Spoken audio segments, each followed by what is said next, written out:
The story of the Chinese thinker Lao Tzu. Once upon a time, there was an old man in a village.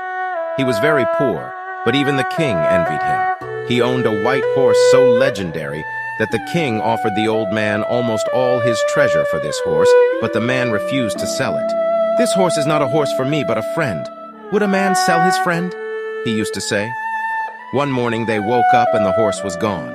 The villagers gathered around the old man. "You old fool! It was clear that they would not let you have the horse, that they would steal it. If you had sold it to the king, you would have lived like a prince for the rest of your life.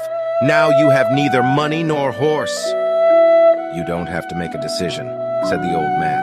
"Just say, 'The horse has disappeared,' for that is the truth. Beyond that, it is your interpretation and your judgment.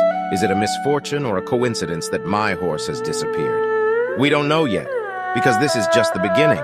No one knows what will happen next." The villagers laughed at the old man. Before 15 days had passed, the horse suddenly returned one night. It turned out that it had not been stolen, but had traveled to the mountains by itself. On its way back, it brought with it 12 wild horses from the valley. When the villagers saw this, they gathered around and apologized to the old man. "Father," they said, "you were right. The disappearance of your horse was not a misfortune. It was like a blessing for you. Now you have a whole herd of horses." "You are judging hastily again," said the old man. "Just say the horse is back. That is the only known fact. What will come after that, we don't know yet. This is only the beginning."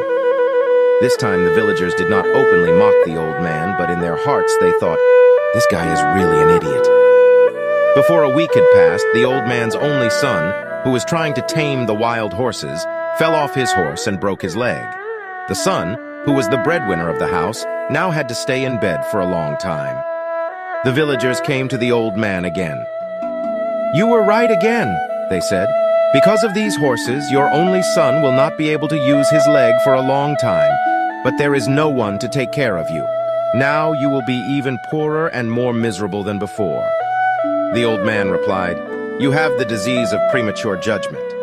Don't be so hasty. My son has broken his leg. That is the truth. The rest is your decision." But how true is that?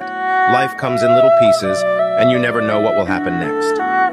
A few weeks later, the enemies attacked with a much larger army. In his last hope, the king called on all young men who could hold a rifle to enlist. The officials who came to the village drafted all the young men, except the old man's son, who had a broken leg. There was mourning in the village, for there was no way to win the war. Everyone knew that the young men would either die or be captured. The villagers came to the old man again. "You were right again," they said. "Your son has a broken leg, but at least he is with you. But our son may never be able to return to the village. It turns out that your son's broken leg was not bad luck, but good luck." "Feel free to judge hastily," the old man said. "But no one knows what will happen. There is only one known fact. My son is with me, yours is in the army, but only God knows which of these is good luck and which is bad luck." Lao Tzu concluded his story with this advice: do not make hasty judgments. Avoid looking at a small section of life and making a judgment about the whole. A decision is a state in which the mind pauses. Once you make a decision, the mind stops thinking and therefore does not evolve. Consequently, the mind keeps forcing people to make decisions. This is because being in a state of development is dangerous and makes you restless. But the journey never ends. When one path ends, a new one begins. When one door closes, another opens. One reaches a destination and realizes that a higher goal is just around the corner.